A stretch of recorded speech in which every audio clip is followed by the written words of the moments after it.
today I'm just going to give you a big update on how everything's going with our gardening journey. At the beginning of lockdown here in Scotland, we decided to transform our garden into a vegetable patch and to see how much we can grow. So here is the progress now in the middle of July. The first update I'm going to give you is from the big vegetable patch. So before lockdown this was nothing, this was bare grass with loads of moss, and now it is a full vegetable patch where we're growing a whole variety of stuff. So I'll show you that, and included is also the fruit bushes which are in that big cage that I've shown you how we've used to protect it from an old rabbit run. So I'll take you through everything we've got now, how the progress is looking, and what we will hopefully be harvesting in a couple of weeks' time. Here is the back garden of my house, spanning round into what is so wild. We have a river, a little burn at the bottom. Here we have our squirrel bench and bird feeder that needs filled up. But as you go round, you see what we have transformed into our vegetable patch. Starting off, we have Brussels sprouts. These have been separated to give them more light, so in between we have the beetroot. Then going on to 6 massive cabbages and some celery. We then have the fruit bushes in there, and I'll come back to those. But we have massive 2 big potato plants, some lettuce, some carrots and spring onion. The Brussels sprouts are really growing nice and tall. No signs of little sprouts yet, but we're hopeful. These beetroot are slightly clumped together. We might need to thin them out, but so far they're looking good, and hopefully we'll be ready in the next few weeks. These cabbages are by far one of the most successful things we've planted, and they are nice and strong in the middle, and yeah, actually looking forward to some cabbage for once. Celery is also looking great, just time to chunk up those stems, but nice healthy green leaves. This is from one of the potato plants. They have grown so well. These were the seed potatoes from my gran, and we're so chuffed to bits with them, and we'll be pulling them out in the next 2 weeks. Then onto the lettuce. We've been having this for lunches. So nice to just go and grab some from your own back garden. Then we have carrots. Carrots grown from seed, and next door to the left we have carrots that we got from a garden centre. All looking well, and you can even see one bulging out. Apologies for the dodgy camera angles, but yeah, so excited. The leeks aren't doing much, still quite skinny, but hopefully in the next few weeks we'll be chunking up as well. Then onto the fruit bushes. A whole wide selection of things growing. Need to do some weeding, but we have some amazing blueberries coming through and blackberries as well. There's my dodgy zoom camera angles again.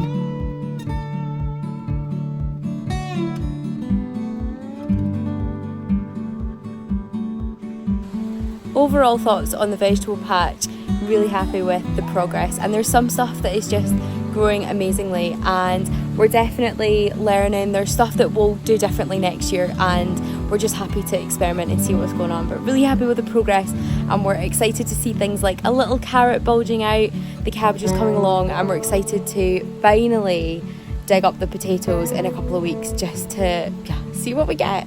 So overall really happy with this, and yeah, chuffed that we've even managed to get what we have. Next up, I'll show you the herb garden. There's some stuff that we've already had before in this garden, and we're just learning how to take care of them a bit better. Some stuff that we bought, some things we bought from the supermarket, managed to propagate some roots and plant them out new. So I'll show you how that's coming along. And also we have the peas, which were planted in the herb garden as well. So I'll show you how all of these things have been coming along. This is the mint forest salvaged by my dad from things that we thought were weeds, but now growing really well. Just ignore that basil plant that, has definitely died. Then onto the huge rosemary bush, looking fabulous. Then of course we have these peas that we got from the garden centre that are growing so well, and there's lots of little pods already forming.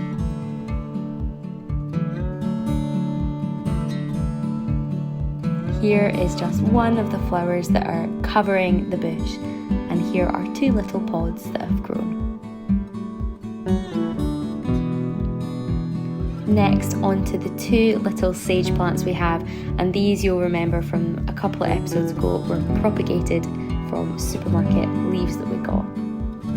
And then of course the big bay tree. This herb garden just sits on a wee ledge outside the back of our house, looking out onto the rest of that forest area. Here is a very fluffy Cooper who desperately needs a haircut, but now I'm just going to show you the little bits and bobs around the garden that are planted outside, so things like the cucumbers, the tomatoes, to show you how they're all doing. Here are the tomato plants grown from seed, doing okay, no signs of tomatoes. I don't think it's that hot here, maybe need to invest in a greenhouse. Followed by some courgette plants. Here the tomato little vine has formed, no little green tomatoes yet, but we can be hopeful. And here's a big courgette flower.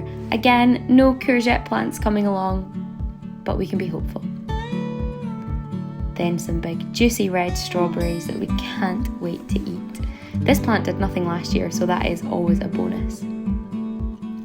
Then into the pop-up greenhouse, which is tropical when it's a hot day.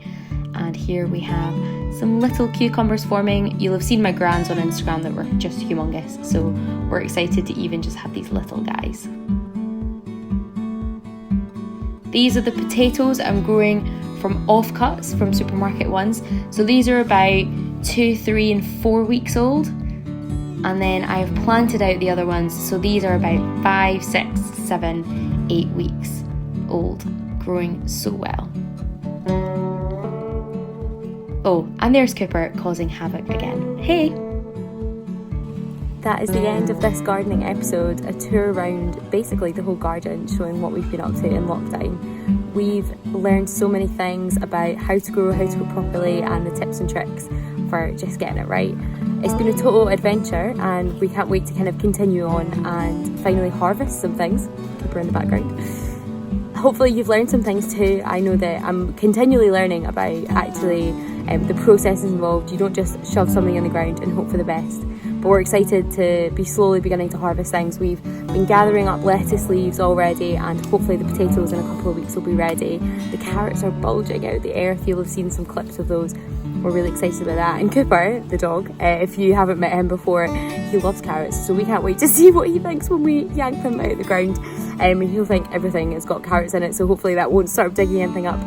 We're also excited to just see a couple of red strawberries and think what breakfast or smoothie or gin we can have with them. And yeah, just really getting excited about our gardening journey. Hopefully you have enjoyed coming along with me on this journey, and you're going to keep watching along. I'll probably stop doing massive long episodes with kind of everything involved, but maybe actually just taking small little sections and showing you how I've done certain things. I know that people are really interested in things like regrowing from potatoes you get from the supermarket or spring onions, and I'll maybe do some more specialised videos on how I've done that, complete beginner still, just showing my journey. Hopefully you've enjoyed this, as I can't wait to keep bringing you along as we harvest things. I'll make sure in video as much as I can. But yeah, thank you so much for watching all of these so far, and I hope you have a lovely week, weekend, evening, morning, afternoon, wherever it is where you are. See you, bye!